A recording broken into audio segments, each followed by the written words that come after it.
সৰুপথাৰৰ অসম নাগালেণ্ড সীমান্তৰ ৰজাপুখুৰীত নৃশংস হত্যাকাণ্ড এগৰাকী মহিলাক দাৰে ঘপিয়াই হত্যা এজন যুৱকৰ উৰিয়াম ঘাট সীমান্তৰ বি সেক্টৰৰ ৰজাপুখুৰীত সংঘটিত হৈছে নৃশংস হত্যাকাণ্ড ৰজাপুখুৰীৰ বিশ্বনাথ এক্কা নামৰ এজন যুৱকে ফাইজুন নেছা নামৰ এগৰাকী মহিলাক পথাৰৰ মাজত দাৰে ডিঙিত ঘপিয়াই হত্যা কৰে মহিলাগৰাকীৰ লগতে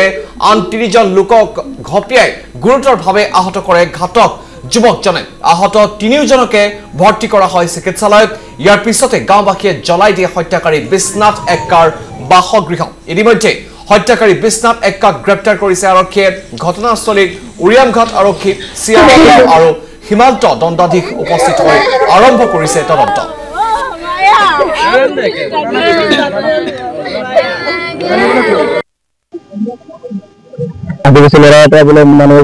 কাটি দিছে আৰু ৪-৫টা মানত মানে হাত মাৰা কৰি দিছে এটা মানুহ ধৰি ৰাখিছে এটা চিটুৱেশ্যনটো আমি মানে কন্ট্ৰল কৰিব নোৱাৰো সেজে মানে আহিছে হ্যান্ডেল কৰিব নোৱাৰে তা আপুনি সোনকালে আহে